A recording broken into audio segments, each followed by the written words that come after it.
Welcome back to Movies Explained. Today's film is a horror thriller from 2020 titled Alone.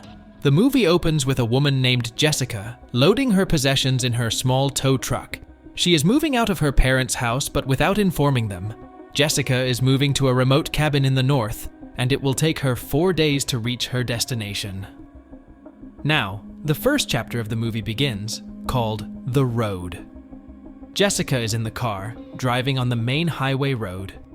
There she comes across a black SUV that is unusually slow, and Jessica is forced to slow down behind it. She gets around the SUV, but suddenly, the SUV accelerates its way back, causing Jessica to almost crash. Moments later, she notices the SUV is back, and now it's tailing her, so she stops on the sideway as the SUV drives in the other direction. At night, Jessica stops at a gas station to fill her car and calls her dad. Her dad suggests she call her mom, but Jessica is avoiding her. She informs him that she left the house early in the morning without telling anyone, so her dad is worried now. Meanwhile, Jessica notices the same SUV that followed her has now made its way to the gas station. She ends her call and heads out.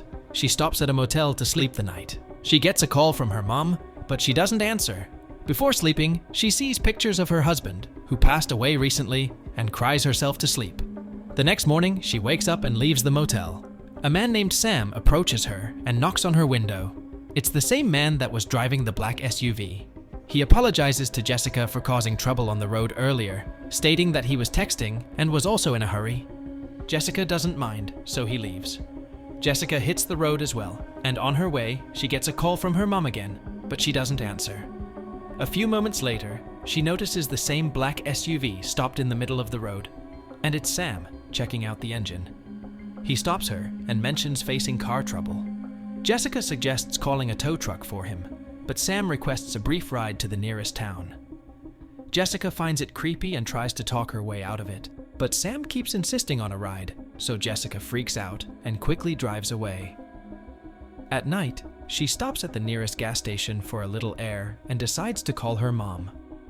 Her mom asks why she left without telling her and that she's concerned. Jessica makes excuses, so her mom asks if she's talked to her therapist or someone regarding her husband's loss. Jessica mentions it's been 6 months and she wants to move on, but suddenly she notices Sam's car pulling up at the gas station.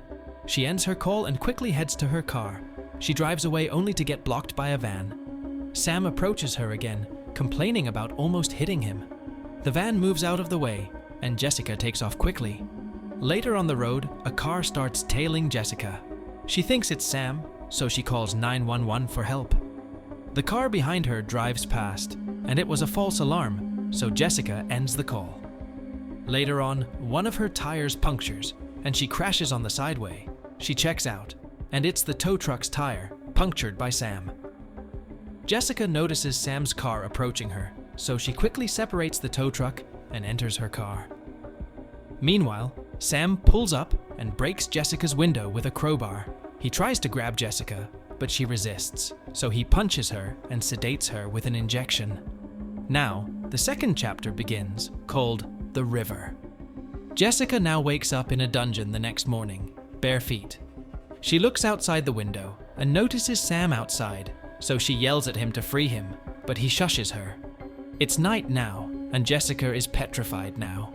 Sam enters the dungeon and sees Jessica sitting in the corner like a scared animal.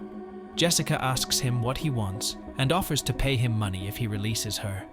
Sam laughs and reveals she's not the first person who said that to him. He forces her to take her clothes off, but she hesitates and requests going to the bathroom first. Sam allows her, so she makes a run for it, but he pushes her to the door and knocks her to the ground.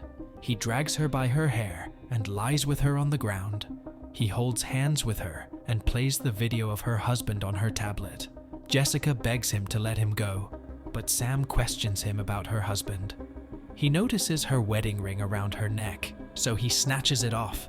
He assumes her husband left her, but Jessica reveals he committed suicide with a gun.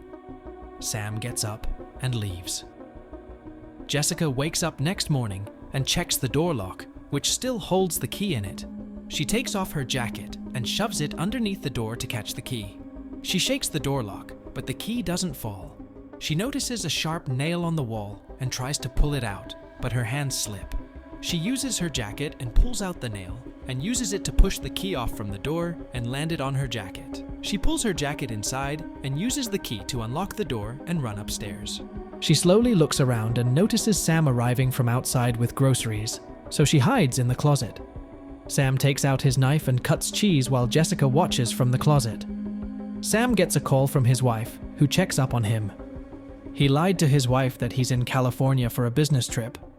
Sam then talks to his daughter Mina, who loves him and is eager for him to return home. After the call, Sam heads down to check on Jessica, so Jessica quickly runs outside, barefoot. Sam realizes Jessica has escaped, so he runs after her. On her way, Jessica steps on a root, which injures her foot. She pulls out the root and screams, and Sam hears her and finds her. Jessica finds her way to the river and gets cornered by Sam. She finds no other option but to jump in the river and swim away with the stream. She lands on the other side of the forest, and the third chapter begins, called The Rain. Jessica finds a big stick and uses it to walk. She roams around the forest for some time until she hears someone's footsteps. She hides behind a tree, hoping it's Sam, so she hits the man with her stick, and it's an old man named Robert who's just hunting animals. Jessica apologizes to Robert and tells him about her situation, that she was kidnapped, and the kidnapper is now chasing her. Robert calls for help, but his phone is all broken because Jessica smacked him with her stick. He takes her to his car to drive her out of the forest and gives her spare shoes to wear. While driving, Robert offers Jessica food and water since she hasn't eaten for days.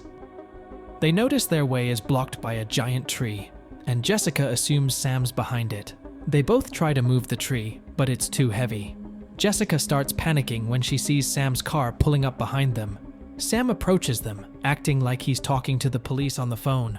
Robert confronts him, but Sam lies, claiming Jessica is his sister, and she is having another episode.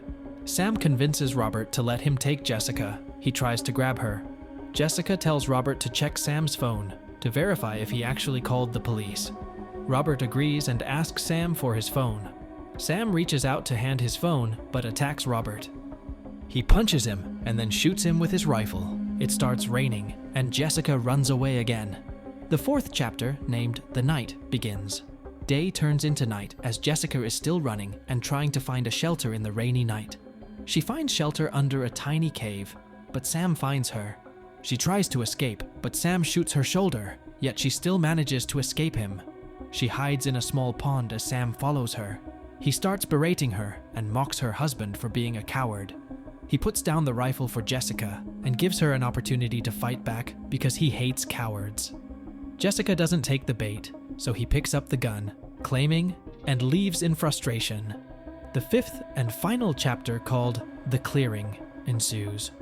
Jessica wakes up next morning in the forest, under a tree. She walks across the forest and reaches the forest road, where she witnesses Sam getting rid of Robert's dead body while holding Robert's rifle. He drags out Robert's corpse to a grave he had dug prior. He drops his body in the grave while Jessica sneakily makes her way to his car. She gets inside his car while he buries Robert, but doesn't find the keys. Instead, she finds his phone. She quickly hides behind the back seat of the car as Sam returns to his car. He drives off without knowing Jessica's in the back. She grabs a crowbar and calls the police. She informs them that she's been kidnapped and they should trace her call to rescue her. Sam stops the car and notices his phone is missing. Jessica avails herself of the opportunity and smacks him with the crowbar. Sam starts driving and tries to fight her off with his knife, but Jessica smacks the knife away from his hand and stabs his arm, causing them to crash the car. Jessica crawls out of the car as she sees the rescue helicopter arrive. Jessica walks to an open area for rescue, while Sam also gets out of the car. Jessica decides to call Sam's family. She talks to his wife, Catherine, and reveals her husband kidnapped her and killed a man named Robert. She hands the phone to Sam as he approaches her. Catherine is appalled and demands answers, but Sam cuts the call to attack Jessica. He drops her in the mud and tries to stab her, but she defends herself and bites his shoulder wound. She manages to grab his knife and stab him to death.